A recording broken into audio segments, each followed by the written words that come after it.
For those who don't know about Wisconsin, yesterday we had 55, 60-degree weather.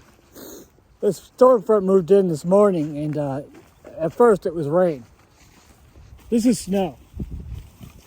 You see that? A blizzard. We're going to get a blizzard. There's your mimetic. How do I know we're going to get a blizzard? Look at this snow. Tiny little flakes. The air is still very humid. And the cloud is bounding against Lake Michigan right now. It just started snowing about an hour and a half ago. That means we're going to get lake effect snow. Yeah, we were sideways for a minute there. My apologies. Somebody wants us to be panoramic. They don't want a portrait.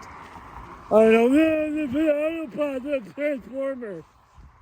Stupid. You're stupid. The Transformers. Dumbest stuff I've ever seen. Not meetings in Hollywood. Okay, the real thing is, New York City, 2 cops got beat down by a bunch of illegals. Like a gang initiation. Or retribution or revenge. It was targeted. Why these 2 cops? Who are these 2 cops? Who do these cops interact with? They caused this. This is not like some random event. This was an isolated targeting, and they made it public. They made it public. They made it mainstream news, so everybody in the world could see it. Which means somebody paid to have that happen. That's what that was. Somebody likely paid. Actually, I'm 100% convinced. Somebody paid to have these cops targeted. What's going on with these cops? Is there some kind of personal vendetta between some criminal faction? Because these dudes are cartels. There's no question about it. These dudes are taught what to do, how to say everything, how to act, to get in the country, get what they want. And then they're told to go do a specific thing. They do it, and then they leave. Oh, that's some Breaking Bad nonsense. I got bad news for you. This stuff's real. That's actually how they operate. Lived in Arizona long enough, watched it happen enough times. That's literally how they operate. When they send someone over to do something illegal like that, that person is given one chance to do it and get away. If they don't, they drop them. They leave them in prison. They give up on them. They say, you're on your own. They'll let them have a gang to protect them. That's how they are. That's what kind of trash they're dealing with. So these guys were probably threatened, or their family was threatened, if they didn't come into the United States and do something.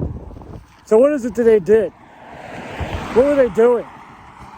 Was it to beat up those cops? And if so, why these cops? Are these cops onto something? Do they have evidence of something?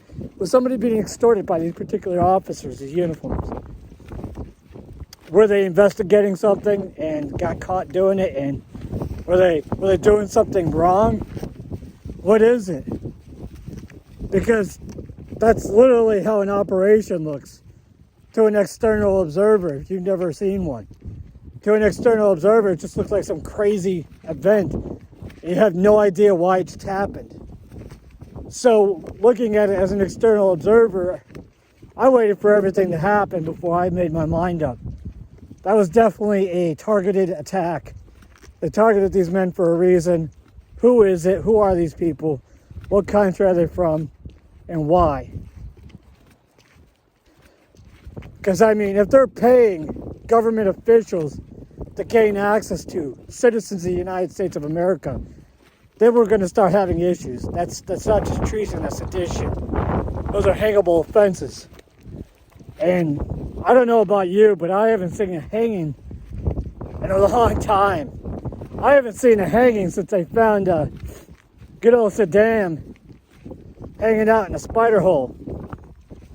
So, I don't know about you, but I think I'd like to see a hanging of some officials that were probably connected to this. Somebody's probably wiping their hands right now and walking away. Well, you know, nobody's that good. Nobody.